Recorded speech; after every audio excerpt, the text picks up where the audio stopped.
When we read in Chazal the phrase Maise Ovos Siman Labonim, that the events that happened to the Ovos and the Imohos in Parshas Bereshis are a siman, are a sign of the bonim, of their descendants, of us. In other words, the past events of Sefer Bereshis in some way are a prototype for later events. They're not just telling us an interesting correlation between the past and the future. They're actually telling us something very profound.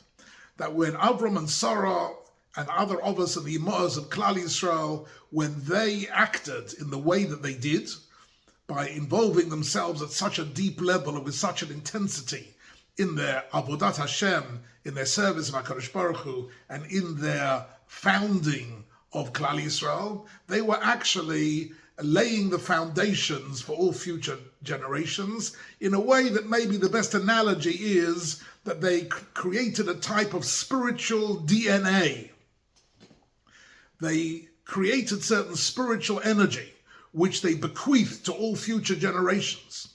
So much so that actually one of the interesting questions that I've seen asked about the Nusach of our Tefillah, that every Shemona Esrei of the whole year, 365 days a year, we start with Baruch Atah Hashem Mogein Avraham, and of course the word Mogein comes from Lech-lecha, Anochi Mogein Lach. We're just talking about protecting Avraham Avinu. Now, Avraham Avinu doesn't need our protection, doesn't need our tefillah. Avraham Avinu is Ba'olam Emes. He doesn't need our protection. What we're really davening for is that HaKadosh Baruch Hu should help us to protect in us those qualities which were hardwired into our neshama, into our DNA, by Avram, Sarah, and all the other Ovos of the Imahos, and that's why learning the stories in Bereshis about the Ovos is so important. And of course, the events begin in Parshas Lech-lecha, because Bereshis and Noach are about the origins of mankind, but Am Yisrael, the story of Am Yisrael begins in chapter 12, only begins with Lech-lecha. So I'd like to have a look at one or two of the particularly striking and important lessons which we see in Parshas Lech-lecha, which are relevant to how we understand our role as part of the Jewish people. In particular, to put things into their current context, every man, woman, and child in Klal Yisrael at the moment is suffering through a very difficult period of Jewish history, having seen and heard about the terrible slaughter and atrocities that took place in Israel at the end of Sukkot on Shabbos, Simchas Torah. In Israel, the unthinkable suffering and slaughter that took place is something which really will be with us our whole life and will definitely change in many ways the future of Medinat Yisrael and Jewish history. But what is interesting is that we need a chizuk. We need a source of strength to get us through this period in order to understand that Klal Yisrael do have the inner spiritual, if you like, spiritual resilience to be able to last and to push through such a difficult time. And one of the interesting things to do is to take a little bit of inspiration from the Parsha. And in the Parsha, we find something most amazing. We find that Avraham Avinu at a certain point goes to war. The only time really in the history of Avraham Avinu that he goes into battle, and which is strange because he's not really a warrior. He doesn't have an army. He doesn't have soldiers. Why is Avraham Avinu going to war? And against whom is he going to war? He's going to war against the most powerful Gibor Chayil in the whole area, which is Nimrod. Nimrod is the military leader in the area, and he's just waged a successful war against all his opponents. In the Chumash, he's called Amrophel, but Chazal tell us that this is Nimrod. And of course, the word Nimrod comes from the word Mered, which means he rebelled against God. So in other words, Nimrod personifies the rebellion against Emunah, the rebellion against Chesed, everything that was the qualities of Avraham Avinu. Nimrod represented the exact opposite. So why does he go to war against Nimrod? Because what has happened is, in the process of a previous military campaign of Nimrod, he has captured Sodom, and in Sodom was Lot, the nephew of Avraham Avinu. So Lot and his family are now Shvuyim. By Yishma Avram ki nishpa ochiv, that his brother had been captured. So we're dealing in Parshas Lech-lecha with a story of Shvuyim, that Lot and his wife and his children have been captured, and they're now in the Shevi, they're now in captivity, and Avraham Avinu goes into battle in order to free the Shvuyim. And we should take some optimism and inspiration from the fact, Maisa Ova Simon Labonim, that in Parshas Lech-lecha, Avraham Avinu, even though he's outnumbered and outgunned and not well enough trained in order to combat against Nimrod, he's successful in his battle, and he frees Lot, and he restores him to his family in good health. V'chein yehi rotzen. Please God, HaKadosh Baruch Hu should bring that about also in our time. But behind this story, there lies another very interesting subplot. And this is a question which some of the Mefarshim ask, and that is, what is Avram doing, risking everything to save Lot? Let's remind ourselves about Lot. Lot was a loyal follower of Avraham Avinu.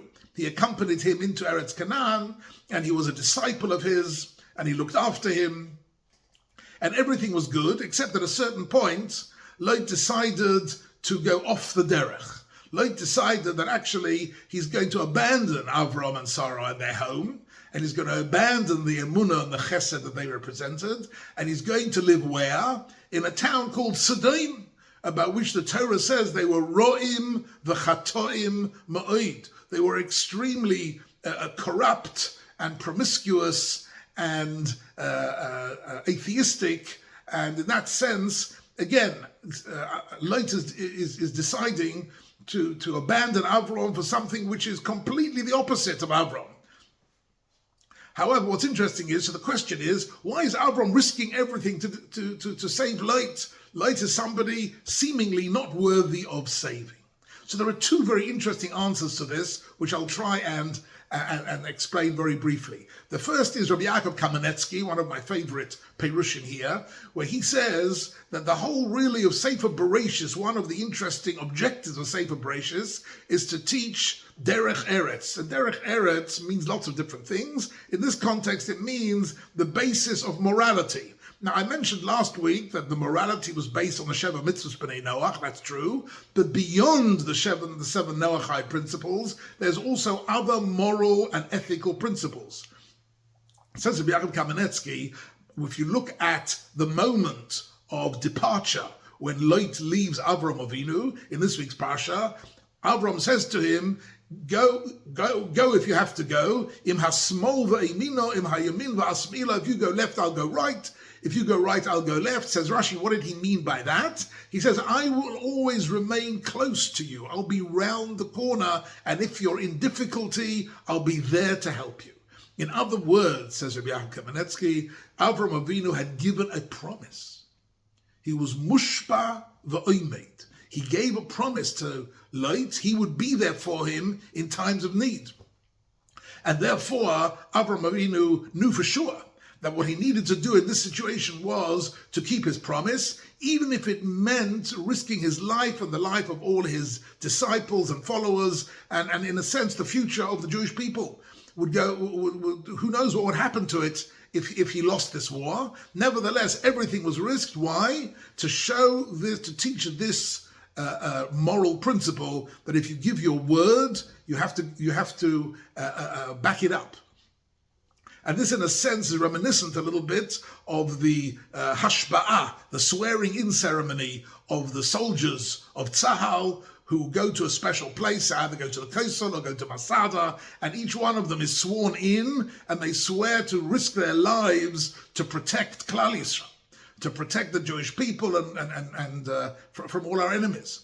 And therefore, in a sense, Avraham Avinu is showing us the way.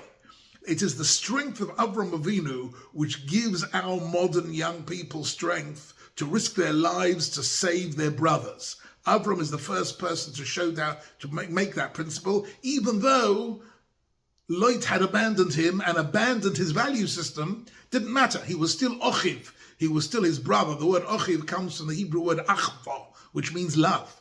He was still his beloved brother, his beloved nephew, despite everything, right? And that's a very, very interesting principle, and an important principle which lies at the root of this entire episode. So Avraham is not only winning a battle and bringing back the captives, he's doing it in the context of the morality of the achva, the brotherhood, which unites Klal Yisrael, whether they are following the values and the principles of Avraham Avinu, or whether they aren't. In any event, they are together in an achva, in a brotherhood. This is a very important principle here.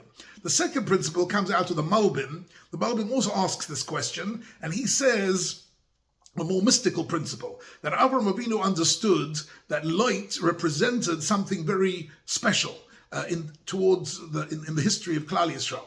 Even though the development of the Jewish people would go through Avraham, Yitzchak, and Yaakov, and the 12 Shvatim, and the whole people of Klal Yisrael, but the ultimate geula, the ultimate redemption of Klal Yisrael, the Mashiach, would be David HaMelech, who would come through Rus, who would come from Moab, who came from Lot. That in some way Lot had within him, for all his rebelliousness, for all his finding Sodom irresistible, he had within him the nitzoitz of the Geula of Mashiach. And therefore he knew that he had to save Lot, because Klal Yisrael indeed would need that special ingredient.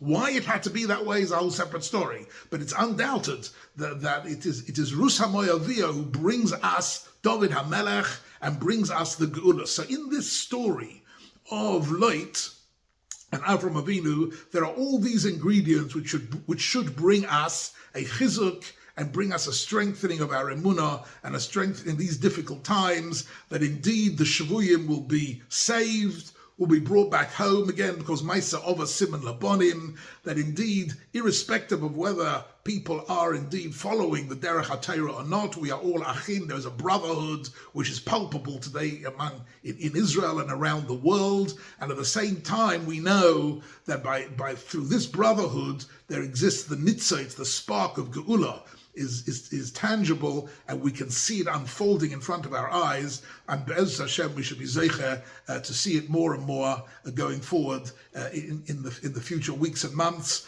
And Be'ez Hashem, we should only hear Besuras Tevas and Yeshuas Hashem Keheref Ayin Amen.